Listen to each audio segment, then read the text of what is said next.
the daughter who became king. She watched her father die, her husband die, her kingdom crumble. But when Viking warlords laughed at the idea of a woman leading an army, Æthelflæd did something no one expected. She built more fortresses in 5 years than her father built in 30. One Viking chief sent a marriage proposal, thinking he could just marry his way to Mercia. She sent back his messenger's horse. Just the horse. By the time her enemies realized she wasn't playing defense, she'd already taken half their territory. Her own brother, the King of England, had to admit, his sister was the better general. The twist? History forgot her name for 1,000 years. This is the story of the warrior Queen England tried to erase. Want more videos like this? Don't forget to subscribe, like and drop a review. England 870 AD. When most little girls were learning embroidery, one was learning to fight empires. This is Æthelflæd, daughter of Alfred the Great. And before she could write her own name, she knew the smell of campfires and the sound of war horns. While her father fought to save England from Viking invaders, little Æthelflæd absorbed every lesson, every strategy, every mistake. She wasn't supposed to be there, of course. But then again, she was never very good at doing what she was supposed to do. But Alfred the Great was called great for a reason. He didn't just raise a warrior. He raised a scholar.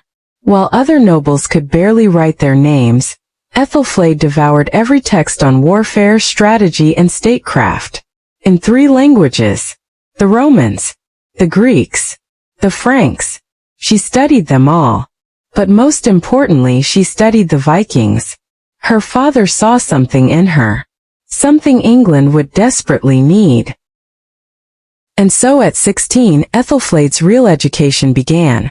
Political marriages are never love stories. They're mergers, alliances, chess pieces on a board of survival. Lord Æthelred of Mercia, a warrior, a leader, a man who needed help whether he knew it or not. She was going to fit right in. And so began the real battle. Not for a crown, not for glory, but for survival itself. Mercia was broken. Vikings to the north, Wessex to the south, and in the middle chaos. For years she watched, learned, waited. The lords of Mercia saw her as Æthelred's wife, a princess from Wessex. Decorative. They stopped seeing her that way in 893. Her strategy worked. The Vikings were routed. And the whispers began. Respect isn't given. It's earned. And Æthelflæd was just getting started. Now here's where our story gets architectural. See, the Vikings were brilliant at raiding. Lightning fast. Brutal. Unpredictable. How do you fight an enemy you can't catch? You don't. You build. Between 910 and 915, Æthelflæd did something extraordinary. She built a network of fortresses across Mercia, as they called them, Tamworth, Stafford, Warwick, Shrewsbury, Runcorn, Chester, 10 fortresses in 5 years. Each fortress was a day's march from the next. A refugee could run to safety, an army could resupply, and the Vikings couldn't move without being seen. She turned Mercia into a spider's web, and she was the spider. But while Æthelflæd was building the future, the present was falling apart. Æthelred, Lord of Mercia, was dying. Not from a blade or an arrow, from sickness. Slowly, painfully.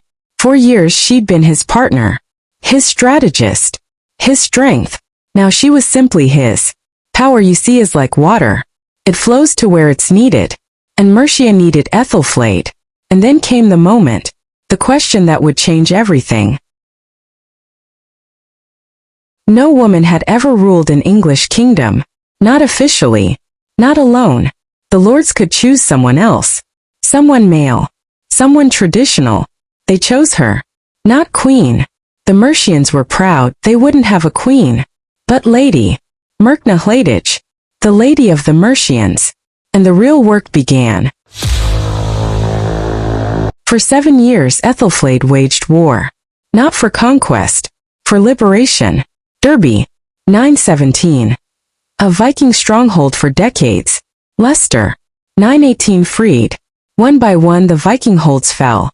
not through brute force, through strategy, patience, timing. The Vikings had a name for her. They wouldn't say it aloud, but in their camps, in their councils, they called her the Lady of Iron. For 7 years Aethelflaed waged war, not for conquest, for liberation. Derby, 917. A Viking stronghold for decades. Leicester, 918 freed. One by one the Viking holds fell, not through brute force, through strategy, patience, timing. The Vikings had a name for her. They wouldn't say it aloud, but in their camps, in their councils, they called her the Lady of Iron. But Aethelflaed knew something most warriors forget. The best victories don't require fighting. The Welsh kingdoms, for centuries enemies of Mercia, but enemies of Vikings too. In 916 the impossible happened. The Welsh kingdoms submitted to her authority, not through force, through respect. Respect, it turned out, was a weapon more powerful than any sword. But every triumph has its price. Her brother Edward now ruled Wessex. They'd once been allies. Now a complications arose. Power between siblings is delicate, especially when one is winning. She had one daughter, Elfwin, and in her, Æthelflæd saw herself. The same questions, the same impossible choices. What do you give your daughter?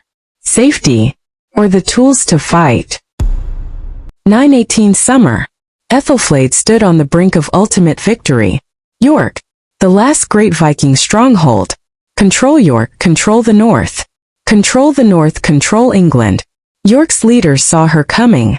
They knew what she'd accomplished. Derby, Leicester, all of Mercia. And they made a choice. They surrendered. Without a fight. The Vikings of York agreed to submit to the Lady of the Mercians. 48 years old. A widow. A mother. A builder. A warrior. A legend. She had achieved what seemed impossible. England stood on the brink of unity. The Viking age was ending. And it was ending because of her. But time is the one enemy no warrior can defeat. June 12, 918. In Tamworth, the fortress she built, the kingdom she saved, Æthelflæd, Lady of the Mercians, died. History doesn't always remember its heroes, especially not the ones who wore dresses instead of crowns. But you can't erase fortresses. You can't erase freed cities. You can't erase the fact that when England needed saving, it was saved by a woman. Æthelflæd, scholar, strategist, builder, warrior, Lady of the Mercians. She never called herself a queen. She didn't have to. Queens inherit crowns. Warriors earn them. Remember her name.